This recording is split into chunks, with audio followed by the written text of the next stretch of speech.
It will only help a few hundreds of Syria's suffering millions, but the government has now joined the rest of Europe in offering sanctuary to some of the most vulnerable refugees from the country's civil war. The Home Secretary, Theresa May, made the expected announcement to MPs, but said the scheme would not be part of the United Nations Refugee Initiative.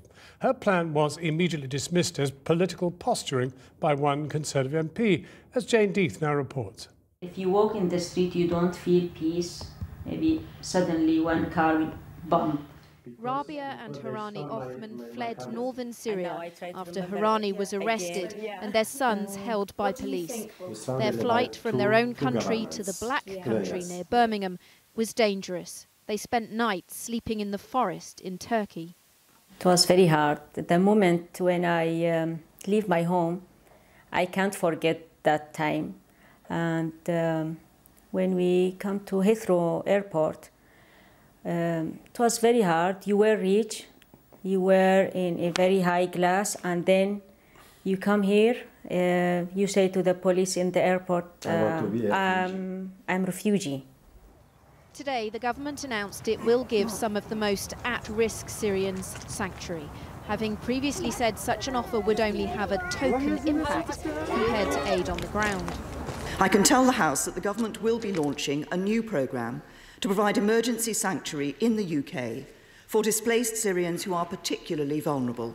We will prioritise help for survivors of torture and violence and women and children at risk or in need of medical care who are recommended to us for relocation by UNHCR. MPs from all parties had criticised the government for not joining a big UN-led resettlement scheme. But Shadow Home Secretary Yvette Cooper welcomed today's offer of help, saying compassion had prevailed.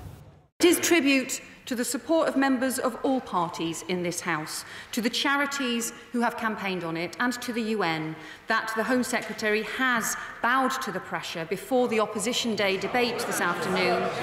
It is a reversal of her position from last week, but she is right to have listened, and I am glad that she has done so. Channel 4 News understands the UN Refugee Agency will help to identify around 500 Syrians, for example, women and girls who've experienced sexual violence, and they'll be given 3-year visas.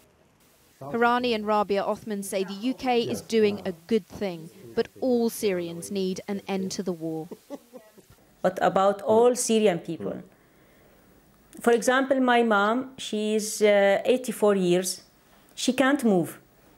And she lives without electric, without water. I can't call her, I can't contact with her. You can't resolve the problem of Syria to bring 500 people to the UK and 500 people to the Germany. The dissolve is to stop the fighting in the Syria. During the Kosovan war, this country took in thousands of refugees under an official humanitarian programme. Before that, 10,000 Vietnamese boat people were given refuge in Britain. Immigration looms larger over the political horizon now.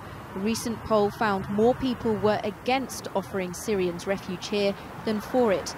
But here they feel the government's done the right thing. Come over for now and then go back when everything's sorted out in Syria. You can bring them over, but I don't agree with it, and I do, so it's a bit of both really. I don't. If they don't cause me any trouble, I ain't bothered. Yeah, we all worry about immigration, but on the other side of the coin, the Syrian crisis is very serious indeed, and yes, we should be helping people in that position.